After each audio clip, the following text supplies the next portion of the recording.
¿Hablas español? Sprichst du Deutsch? Kan du norsk? If you used Babbel, you would. Babbel's conversation-based techniques teaches you useful words and phrases to get you speaking quickly about the things you actually talk about in the real world, with lessons handcrafted by over 200 language experts and voiced by real native speakers. Babbel is like having a private tutor in your pocket. Start speaking with Babbel today. Get up to 55% off your Babbel subscription right now at babbel.com/Spotify. Spelled BABBEL.com/Spotify. Rules and restrictions may apply. Se gostarem deste e de outros conteúdos Broá, considerem tornar-se patronos em patreon.com/BroáPodcasts, onde podem ter acesso a episódios exclusivos de vários programas. Visitem patreon.com/BroáPodcasts para mais informações.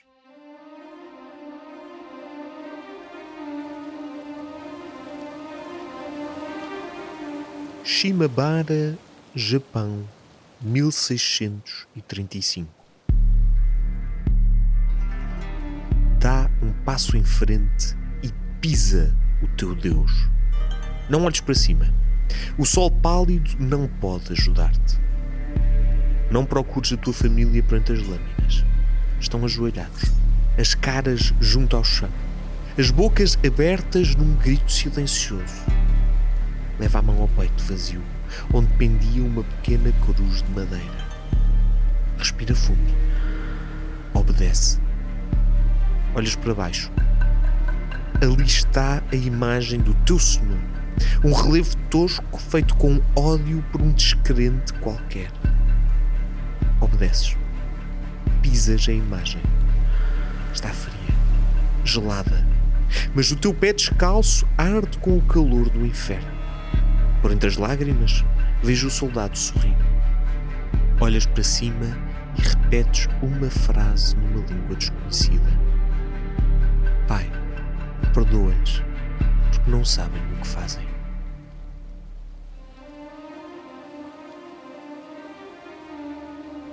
Esta é a história da rebelião de Shimabara.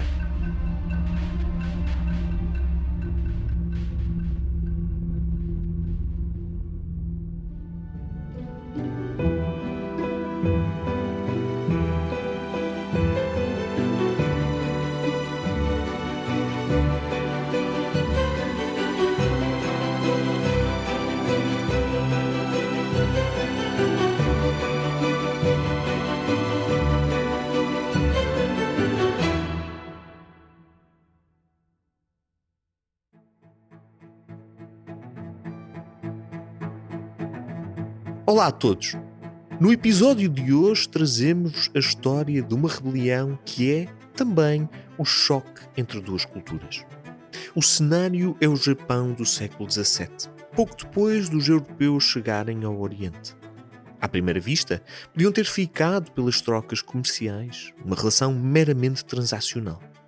Mas, como sabemos, a humanidade carrega sempre o passado, resiste ao futuro e mistura o sagrado e o profano. A colisão entre dois mundos levou a uma estranha mistura, a híbridos culturais que desafiam os nossos pressupostos.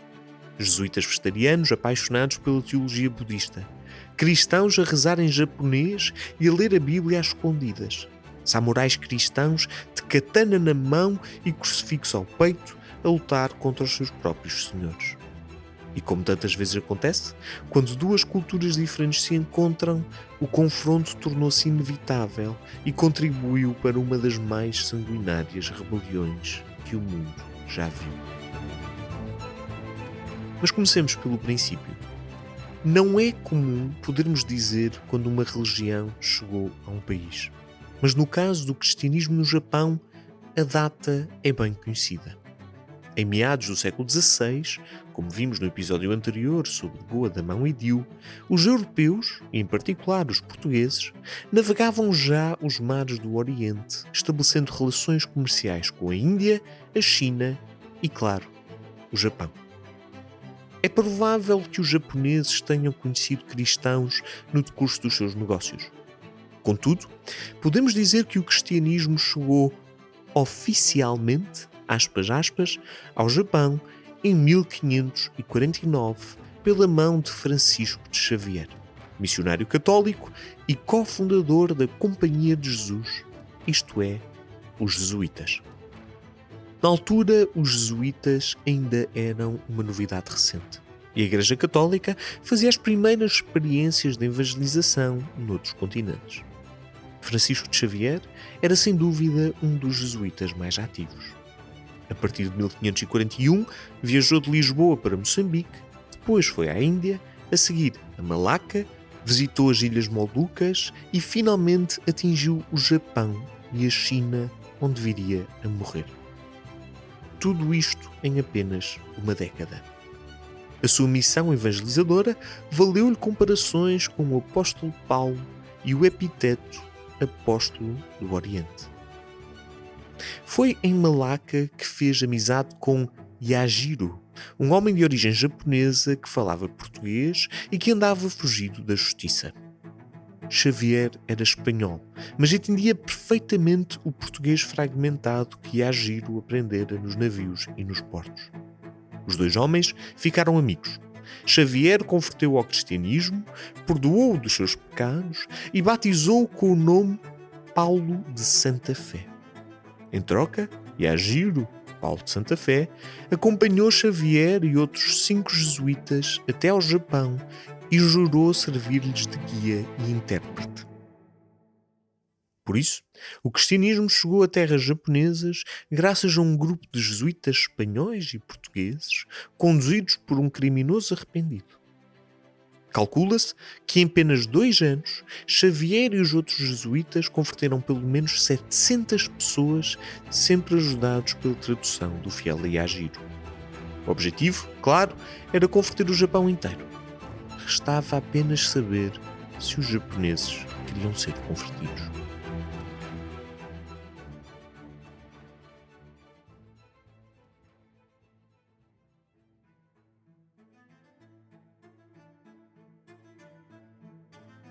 Os missionários jesuítas desembarcaram num país simultaneamente estranho e reconhecível. A sociedade japonesa estava organizada numa hierarquia bem definida. Acima de tudo e todos estava o imperador, uma posição hereditária, mais simbólica que influente, refugiado com a sua corte em Kyoto. O verdadeiro poder político, administrativo e legislativo estava na mão do shogunato. Os líderes militares japoneses, normalmente chefiados por um grande comandante chamado shogun. Ao contrário dos típicos reis e imperadores ocidentais que detinham a esmagadora maioria do poder, o imperador e o shogunato dividiam as 2 grandes responsabilidades de gerir um país. Ou, dito de outra maneira, o imperador usava a coroa e o shogunato usava a espada. Mas havia ainda outro grupo, extremamente importante para a nossa história: os daimyo. Os daimyo eram dezenas, por vezes centenas, de governantes locais, cada um responsável por um território. Tal como os senhores feudais da Idade Média, cada daimyo pertencia a famílias e clãs respeitáveis, tinha um exército pessoal, cobrava impostos, definia leis e costumes locais e, acima de tudo, os daimyo ora faziam alianças, ora dilaceravam-se em violentas batalhas contra os vizinhos. Além disso, os daimyo eram tradicionalmente os chefes dos famosos samurai, a classe de guerreiros que juravam fidelidade vitalícia ao seu daimyo. Estas hierarquias eram mais ou menos elásticas. Ao longo da história do Japão, o shogun foi quase sempre nomeado pelo imperador. Mas em certas guerras civis entre daimyos levaram à substituição de um shogun por outro. Por vezes o shogun provinha da elite militar japonesa. Outras era um humilde guerreiro que se fizera daimyo e mais tarde ascendera ao shogunato. Mas, para a nossa história, o mais importante é perceber que a sociedade japonesa se dividia entre um imperador simbólico, um shogunato que governava o país e vários daimyos regionais.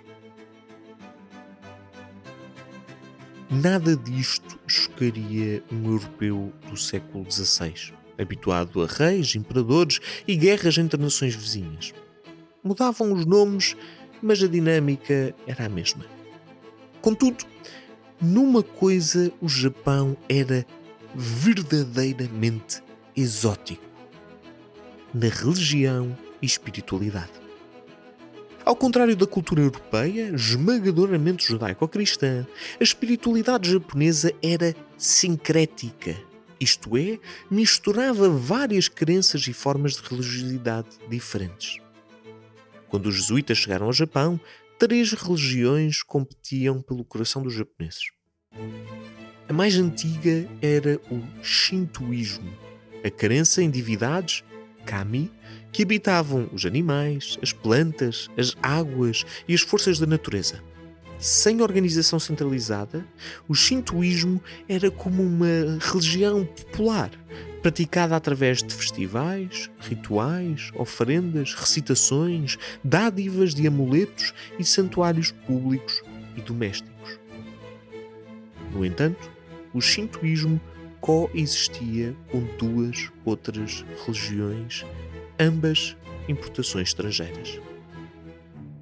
Da China viera o Confucionismo, uma série de ensinamentos morais, sociais e políticos que enfatizavam a piedade, o respeito, o dever e a lealdade e falavam de uma força cósmica chamada Xian, normalmente traduzida como céu.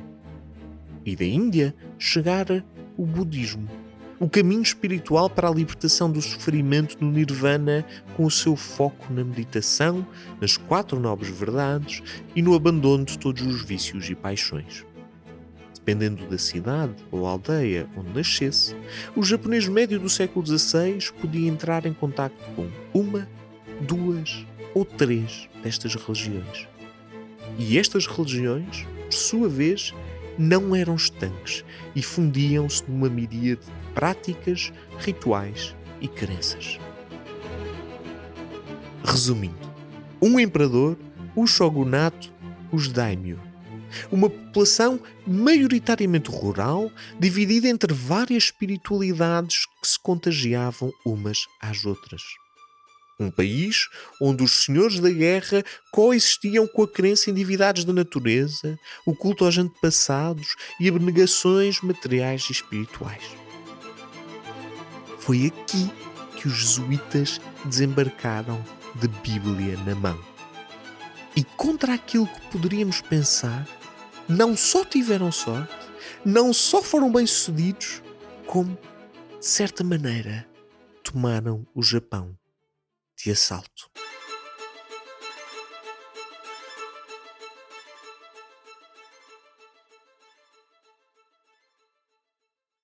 A princípio, as almas conquistavam-se uma a uma. Os missionários atravessavam o país a pé, de aldeia em aldeia, parando aqui e ali para pregar a palavra de Deus. Foram bem recebidos e faziam por isso.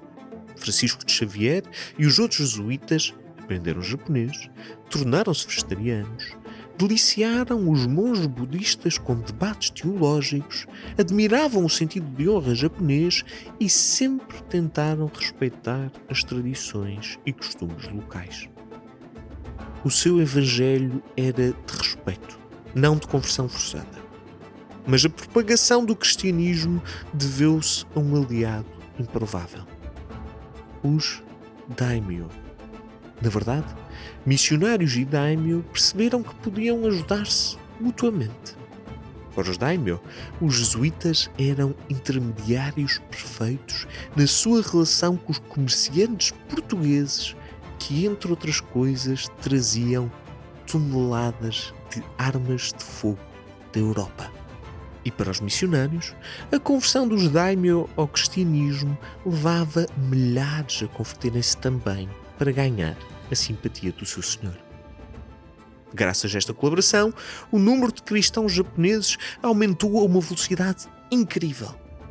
30 anos depois de Francisco de Xavier chegar ao Japão, havia já 100.000 cristãos e, passadas outras 3 décadas, o número ascendia a 350.000.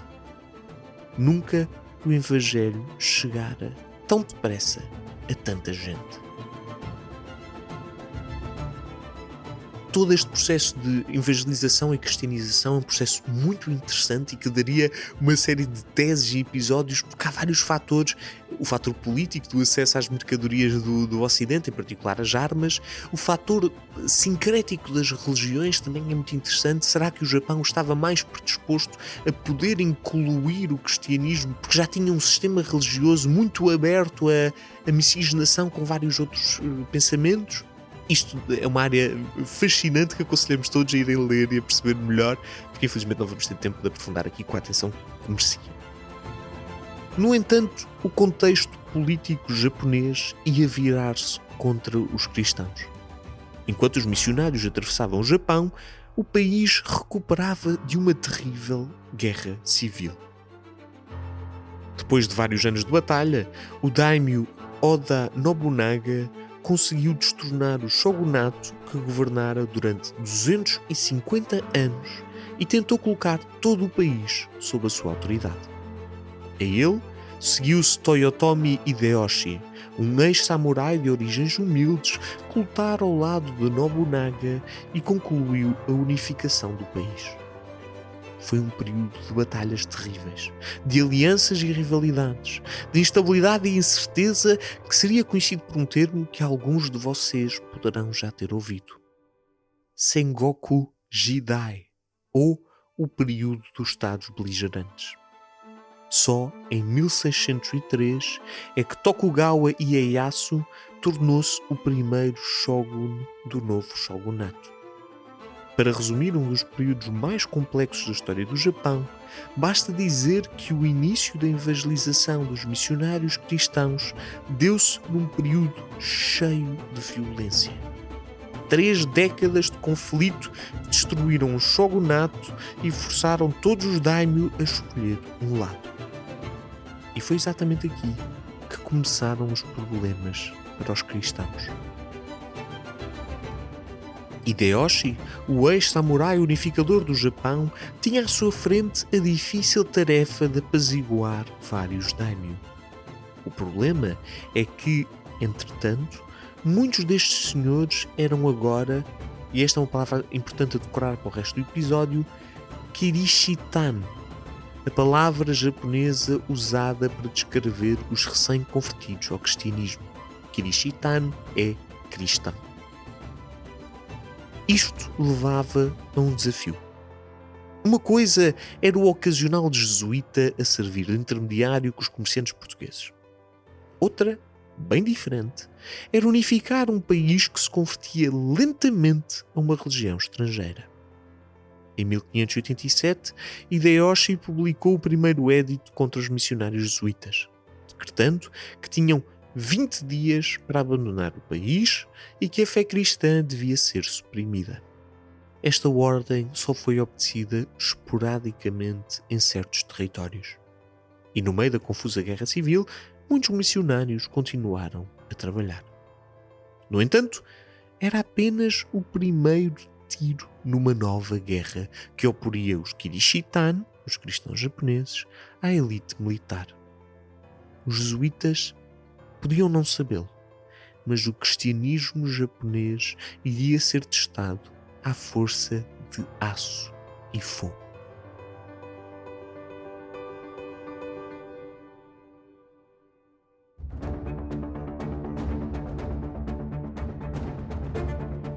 A Hideyoshi seguiram-se 2 shogun, Tokugawa Ieyasu e Tokugawa Hidetada. Ambos foram poderosos senhores militares do novo shogunato e ambos pensavam no cristianismo da mesma maneira. Uma ameaça à estabilidade política e à identidade espiritual do Japão. Para piorar as suas paranoias, o contacto com comerciantes europeus, em particular os portugueses, espanhóis e ingleses, tornou-se cada vez mais essencial à economia japonesa. Estava-se mesmo a ver o que ia acontecer. Os europeus tinham entrado no Japão usando os missionários como um cavalo de Troia. E depois de converterem vários daimyo à sua estranha religião, poderiam apoiá-los numa revolta com os seus navios de guerra e armas de fogo. Só havia um caminho possível: acabar com os Kirishitan. Em 1614, Ieyasu promulgou o Edito Anticristão de Sudan. O cristianismo era uma religião falsa, um atentado à moral e estabilidade do Japão, uma ofensa à espiritualidade tradicional. Acima de tudo, ser Kirishitan, cristão, era estar contra o shogunato. O cristianismo tornou-se uma religião clandestina e centenas de milhares de Kirishitan converteram-se, de um momento para o outro, em terríveis criminosos. Eram os Kakure Kirishitan, cristãos escondidos. Homens, mulheres e crianças condenadas a praticar a sua fé em segredo. A perseguição foi constante. Foram criados campos para albergar cristãos detidos e todos os japoneses tinham de registar-se nos templos budistas e declarar a sua religião. Tropas do shogunato, montadas a cavalo, corriam de aldeia em aldeia à procura de cristãos clandestinos, altares domésticos, crucifixos ou exemplares da Bíblia. Foi nesta altura que surgiram os fumi-e, literalmente pisar imagem. Os fumi-e eram baixos relevos de madeira ou aço representando Jesus Cristo ou a Virgem Maria. Os homens do shogunato reuniam os habitantes da aldeia, colocavam o fumi-e no chão e obrigavam toda a gente a pisar a imagem religiosa. O cristão só tinha duas hipóteses. Ou pisava com os próprios pés algo profundamente sagrado, ou recusava-se, denunciando a sua verdadeira fé. O castigo era a morte.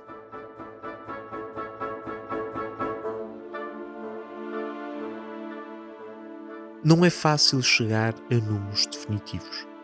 Centenas, talvez milhares de cristãos morreram à mão do shogunato. Mas o mais chocante não era a quantidade de condenações, mas sim a sua crueldade. Há relatos de massacres de aldeias inteiras, de famílias mergulhadas em água a ferver, de crucificações em público. 1622 ficou registado como o ano do grande martírio em Nagasaki, um bastião do cristianismo no sul do Japão. Nessa cidade, mais de 50 cristãos foram decapitados ou atirados para a fogueira, incluindo crianças recém-batizadas. Tão rapidamente quanto o cristianismo se tinha espalhado, agora seria literalmente pisado para fora da existência.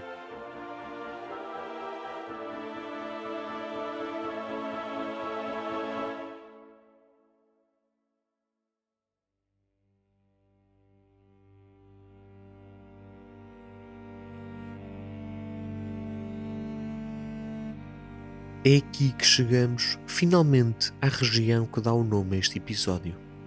Shimabara, uma península no sul do Japão a 40 km de Nagasaki. A história de Shimabara é um resumo perfeito da relação entre o Japão e os seus cristãos. Primeiro, o otimismo. Em 1580, o daimyo da região fez amizade com missionários jesuítas e converteu-se ao cristianismo, sendo batizado com o nome Arima Harunobu Juan. Há aqui um elemento claramente diferenciador neste nome.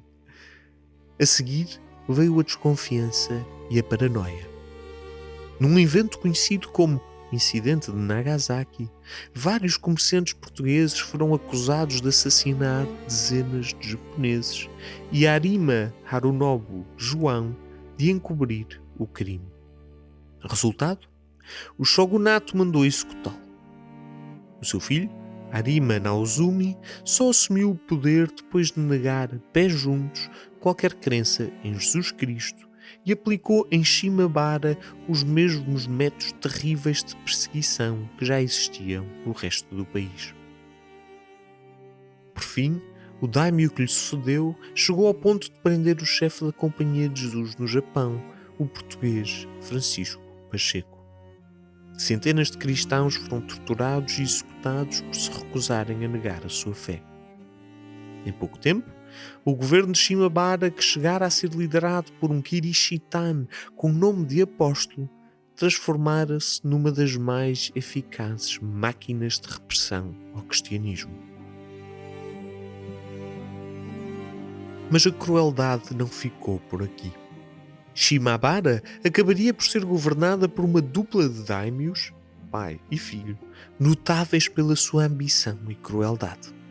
Por volta de 1630, quando já toda a população sofrera na pele a perseguição aos cristãos, os daimyos meteram na cabeça que iam construir um extraordinário castelo fortificado com vista para a baía de Ariake. Só havia um problema. Era preciso pagá-lo. A cobrança de impostos tornou-se obsessiva, quase mesquinha. O cidadão de Shimabara pagava os impostos ordinários. Pagava se vivesse numa casa, pagava se tivesse uma junta de bois, pagava se plantasse arroz, trigo ou cevada. Por cada planta colhida de tabaco, metade revertia para os daimyo. Até as berinjelas, populares na região, eram divididas entre os camponeses e o seu senhor. Enquanto se erguiam os muros de pedra do castelo, prontos a esconder os daimyo de qualquer inimigo futuro, a população perdia o pouco que tinha e morria de fome e exaustão, uma pedra de cada vez. E para piorar, tinham-lhes tirado o seu único consolo, a grande força que dera alento à região nas últimas décadas, a religião cristã. Os senhores da guerra roubaram-lhes o pão literal e metafórico, e sem querer, provocaram a tempestade perfeita. Um povo sem nada a perder é capaz de tudo.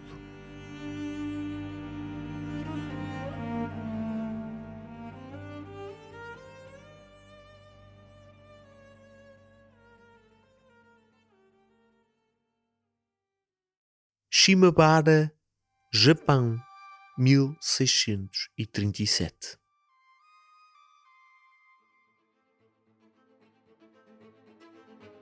O Messias chegou. Atravessa os prados verdejantes a caminho da próxima aldeia e vem mergulhado na multidão. São camponeses esqueléticos e exaustos, arrastando pelo chão uma enxada ou um machado. São mulheres de bebé ao colo e facas compridas presas no cinto. São veteranos de guerra, as caras e braços cobertas de cicatrizes, marchando a um ritmo certo. Aqui e ali surgem os samurai.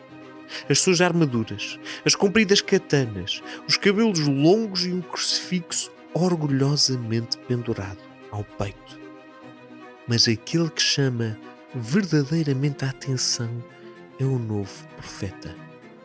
Um jovem magro que segura uma espada de samurai numa mão e na outra uma velha cruz de madeira.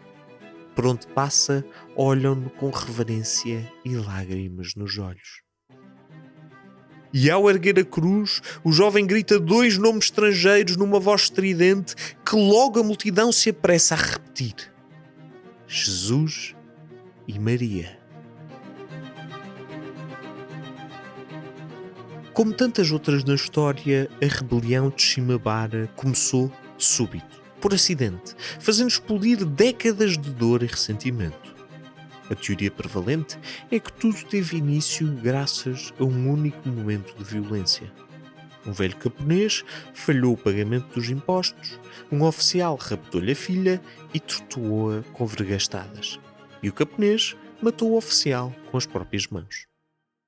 A partir daí, a violência espalhou-se em todas as direções, de boca a boca, de aldeia em aldeia. E apesar de não ter, a princípio, um objetivo definido, a população de Shimabara depressa elegeu um líder. O seu nome era Amakusa Shiro. Tinha 16 anos e corria-lhe nas veias o sangue dos guerreiros. Era filho de um velho samurai e de uma japonesa convertida ao cristianismo. A síntese perfeita entre os 2 mundos que se encontraram em Shimabara. Para lá da sua biografia, o jovem ganhou contornos épicos. Diziam que tinha poderes divinos, que nascera a falar latim, logo latim de todas as línguas, que conhecia cada palavra da Bíblia, que era um anjo, um santo, um mártir ou um Messias e que entrava no campo de batalha de espada e crucifixo na mão, pronto a derramar o sangue dos tiranos. A cultura de guerra japonesa misturou-se com o milenarismo cristão. Shiro era uma espécie de messias que faria do Japão um paraíso na terra.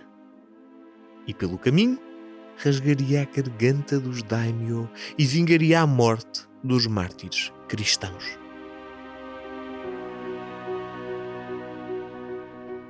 Como sempre, só havia um problema. A rebelião não tinha um plano. Em vários pontos de Shimabara, grupos de revoltosos pegaram em armas, formaram pequenos regimentos e fizeram-se à estrada. Sempre que dois grupos se encontravam, formavam um grupo maior. Até se formar uma massa de 23 milhares de combatentes. Iam inventando objetivos. Atacavam templos e santuários shintoístas e budistas, incendiavam armazéns de arroz, destruíam embarcações nos portos. 8.000 rebeldes tentaram invadir o castelo de Shimabara, símbolo máximo da tirania do daimyo local, espalhando o pânico nos samurai que se esconderam atrás das muralhas. Na enorme ilha vizinha da Amakusa, grupos de revoltosos ouviram falar do jovem Messias e apinharam-se em barcos rumando na direção de Shimabara. Ou então, chacinaram vários milhares de soldados do daimyo da Amakusa. Em poucas semanas, a região estava a ferro e fogo. Em pouco tempo, o imperador, o shogun e os daimyo do sul do Japão sabiam o que se estava a passar em Shimabara e a sua experiência militar levou-os a tirar duas conclusões importantes. A primeira é que a rebelião não se esgotara em meia dúzia de ataques oficiais. O exército de rebeldes aumentava descontroladamente e se a rebelião se espalhasse pelo Japão, o país podia cair numa guerra civil. Mas a segunda conclusão é ainda mais importante para a nossa história. Hoje sabemos que os principais fatores de revolta foram os pesados impostos e a tirania dos governadores locais, com a perseguição aos cristãos como pano de fundo. No entanto, as notícias que chegavam de Shimabara apontavam noutra direção. Entre os rebeldes estavam muitos Kakure Kirishitano, os cristãos escondidos, ex-samurais convertidos e, acima de tudo, um jovem louco que gritava Jesus e Maria antes de degolar os oficiais do daimyo. Para o shogunato, a rebelião era, acima de tudo, cristã. Mais uma prova de que o cristianismo infectava a sociedade japonesa por dentro.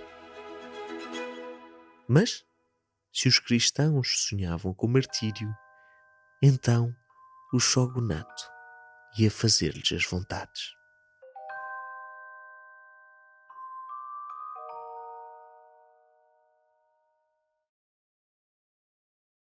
Em janeiro de 1638, 3 meses depois do início da rebelião, Amakusa Shiro e os outros revoltosos cometeram um erro mortal.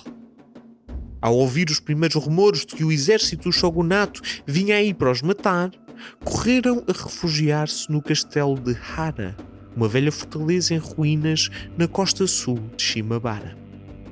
Foi do topo das muralhas que assistiram à chegada das tropas. Regimentos de 3, 4 ou 5 mil homens fortemente armados, vindo de todas as direções. Ao largo de Shimabara, enormes embarcações de guerra cruzavam as águas. E de Nagasaki trouxeram centenas de peças de artilharia para instalar apontadas ao castelo. Em poucos dias, ficaram definidos os dois lados da batalha.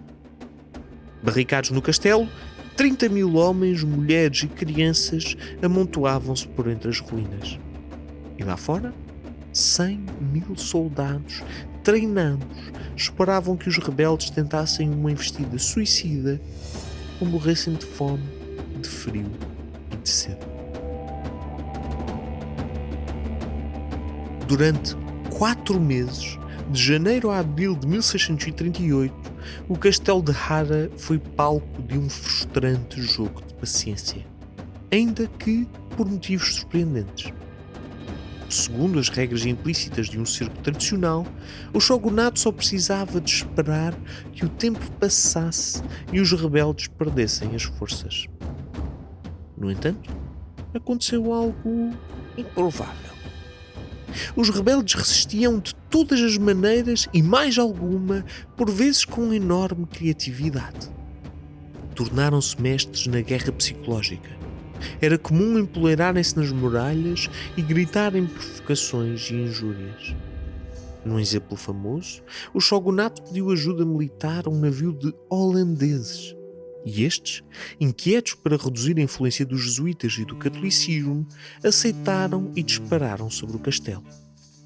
Felizmente, a maioria das balas falharam o alvo e, em resposta, os rebeldes dispararam uma única flecha cá para baixo, com um bilhete que dizia: "Não existem mais soldados corajosos no reino para combater conosco? E não se envergonham de ter chamado a ajuda de estrangeiros contra o nosso pequeno contingente?"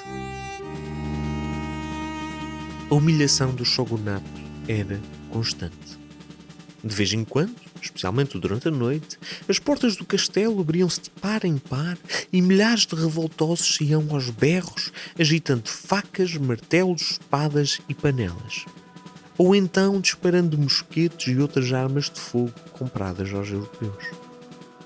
Entravam derrompando pelo acampamento inimigo, provocavam uma chacina e logo regressavam ao castelo a correr.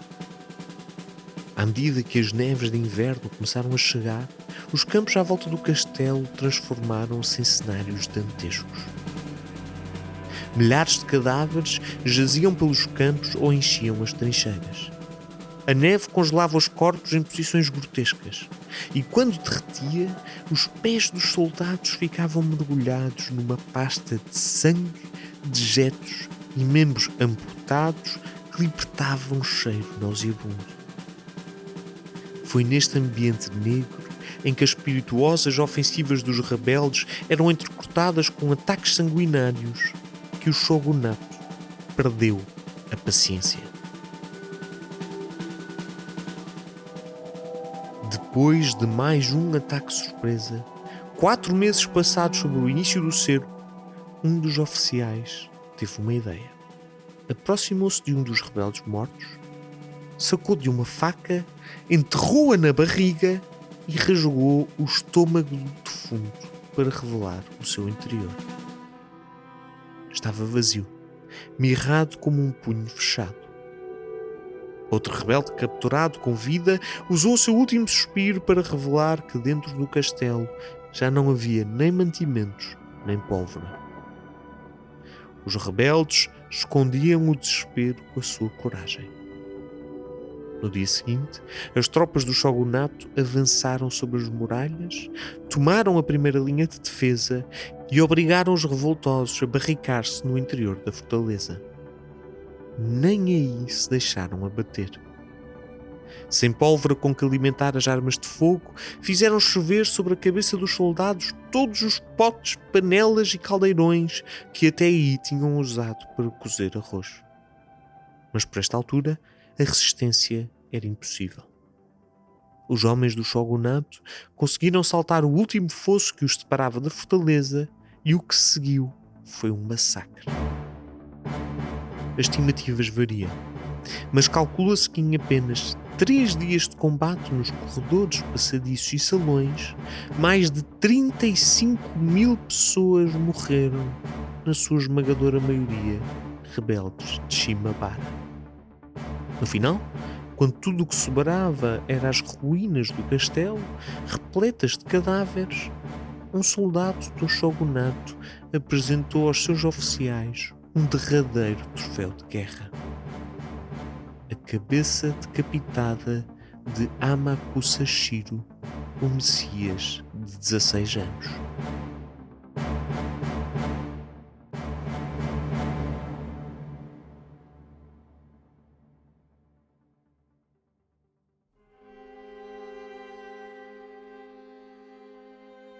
Nos meses seguintes, o shogunato fez tudo para que a rebelião de Shimabara se transformasse num exemplo. A cabeça de Amakusa Shiro foi exposta em Nagasaki. O castelo de Hara demolido pedra por pedra e vários daimyos da região condenados à morte pela sua incapacidade de lidar com a rebelião. A perseguição aos cristãos continuou. 2 anos passados, todos os missionários abandonaram o país e o cristianismo japonês ficou votado à clandestinidade por mais de 200 anos. Quando o shogunato chegou ao fim, em 1868, missionários protestantes foram autorizados a entrar no Japão, mas o mal estava feito. O cristianismo seria, para sempre, uma religião super minoritária no país. O sonho de Francisco de Xavier e dos outros jesuítas nunca chegou a concretizar-se.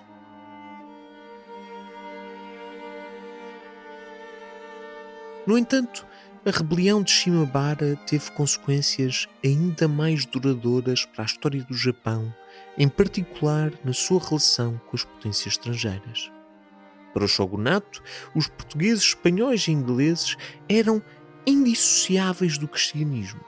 E por isso, o trauma da rebelião converteu-se numa aversão a todos os estrangeiros. Os navios mercantes portugueses ficaram proibidos de atracar no Japão e 4 embaixadores lusitanos, enviados a partir de Macau, foram presos e condenados à morte.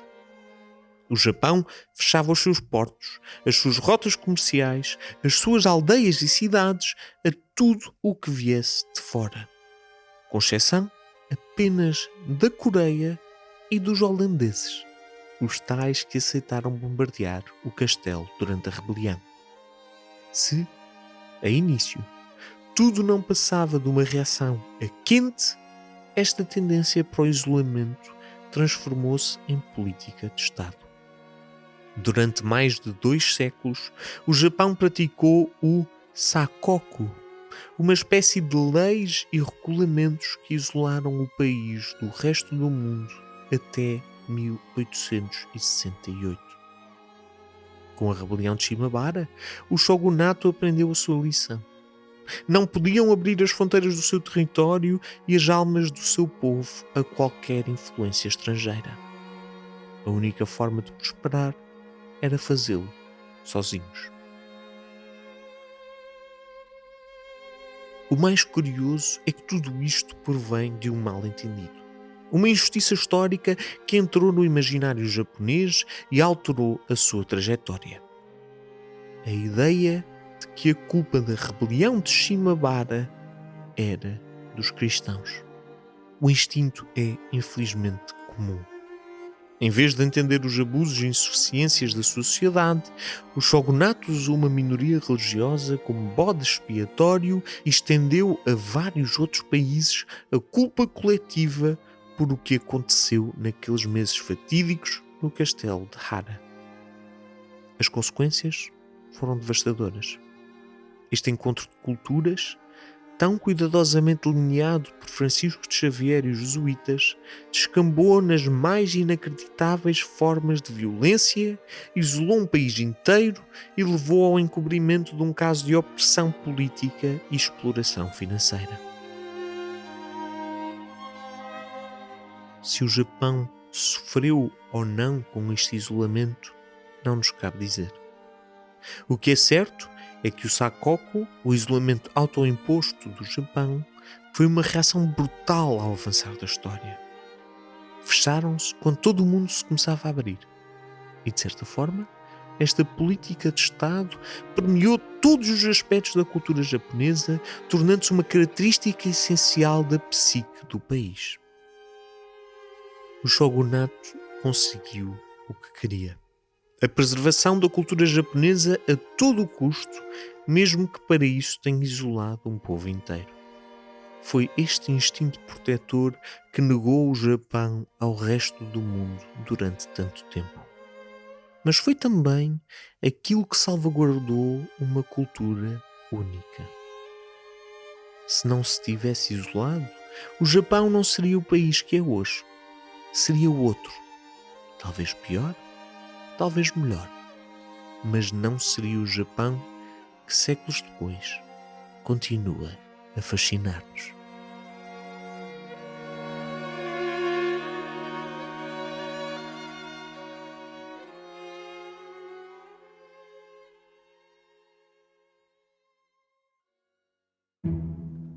Obrigado a todos por terem ficado connosco mais um episódio.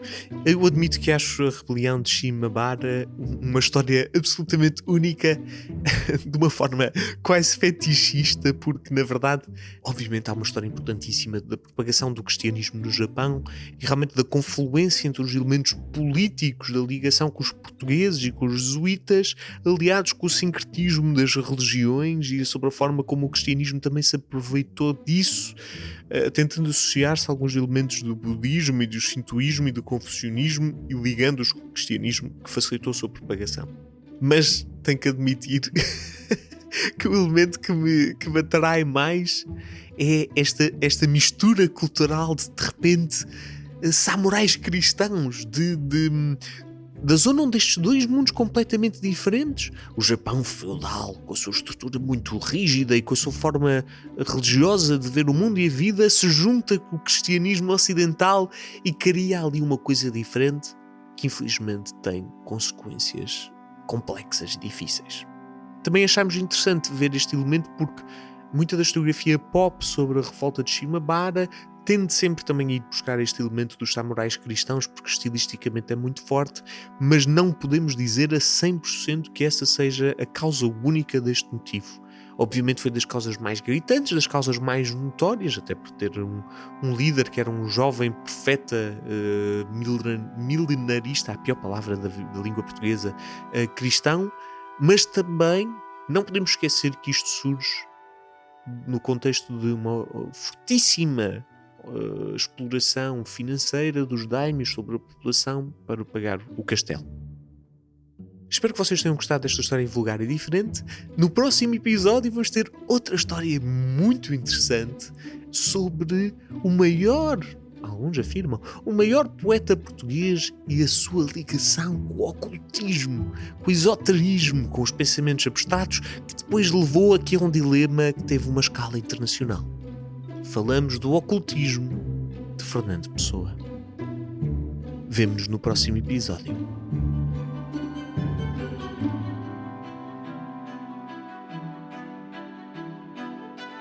História Obscura é um podcast da série Sapiens, produzido pela Broá Podcasts, narrado por mim, Luís Francisco Sousa. Com direção criativa de Luís Francisco Sousa, escrito por Renato Rocha, pesquisa por Nuno Mendes, direção técnica de Rita Cabrita, edição por Sara Milan, identidade gráfica desenvolvida por Rita Cabrita e Luís Francisco Sousa. Já sabem, se gostarem deste e de outros conteúdos Broá, considerem tornar-se patronos em patreon.com/broapodcast.